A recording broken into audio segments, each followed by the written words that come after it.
מה אתה מציע? איך אנחנו עושים את זה? אז את זה, את הציוד אפשר אולי לשים בשקית אשפה גדולה? סבבה. יכול אולי לארגן לי כמה שקיות אשפה? כן. סטודנטים הרבה פעמים מתפלאים ואומרים לי, מה, באמת? אתה שואל אותנו מה לעשות? אני אומר להם, כן, אתם יודעים מה צריך לעשות. אני שואל אתכם, איך אתם רוצים שתראה המערכת מחר? אני מנהל, יש לי ניסיון, אני יכול לבנות את המערכת. אבל אתם בכיתה, אז נכון, אתם סטודנטים, יכול להיות שגם שתטעו בשיקול הדעת, בשביל זה אני שם. סופרמנים יש באגדות.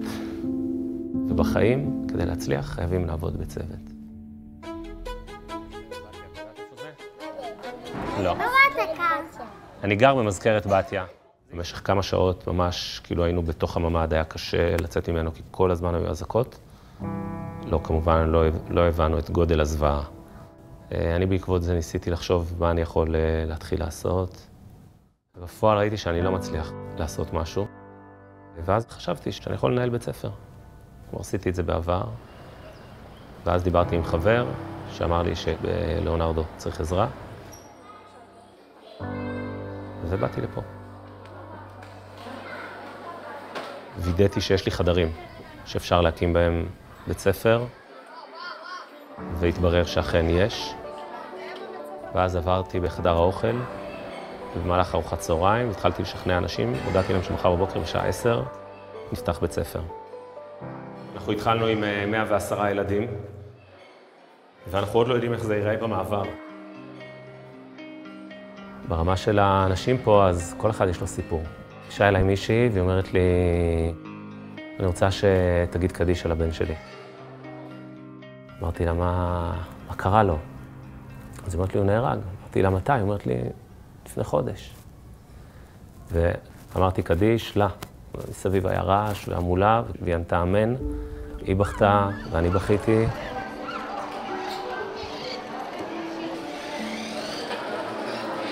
יאללה, ביי ביי, אני מגיע. הגיע לפה הובלה. אנחנו צריכים לארגן את כל הציוד שלנו, ויכול לבקש, יכולה לעזור לנתנאל עם זה? מעולה. אז אני אגיד לנתנאל. לא, הלוח מחיק לא שלנו. אנחנו עוזבים את המלון היום. ההובלה הגיעה קצת יותר מוקדם ממה שתכננו. אנחנו צריכים לארוז את כל הדברים שלנו, להעמיס אותם, לנסוע לפלך, לפרוק את הדברים שם, לארגן את הכיתות. כן, ביי, להתראות. אנחנו מתאחדים עם עוד בית ספר ומתפצלים לשני בתי ספר. מבחינתי העבודה פה היא סוג של תרפיה. יש ימים שאני מגיע פעם ראשונה לחדשות ב-11 בלילה, ב-12 בלילה, אני לא יודע מה קרה.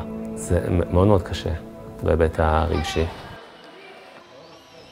אז אני אגיד לאריאלה שאולי עוד כמה דקות תבואי. בסדר? אני לא באה. לא באה בכלל? לא. אני בכל זאת אגיד לה שאת אולי תחליטי כן לבוא. את לשיקול דעתך, בסדר? אני אגיד לאריאלה.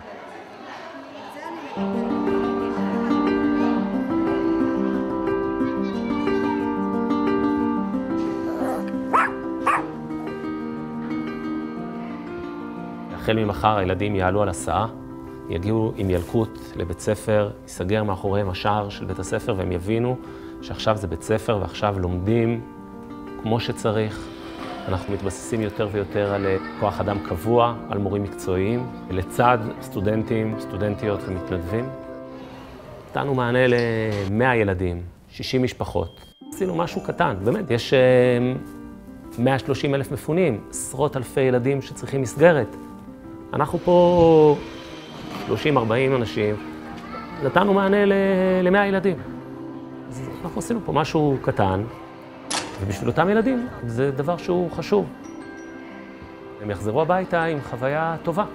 מחברת להם את החוט למה שהיה לפני סוכות ולמה שיהיה אחרי סוכות. אנחנו פועלים כדי להגיע ליום הזה שיהיה טוב. אנחנו יודעים שזה ייקח הרבה זמן ויהיו מהמורות בדרך, וזה לא מחר ולא מחרתיים ואין תאריך יעד. אבל זה היום שאנחנו חולמים אליו.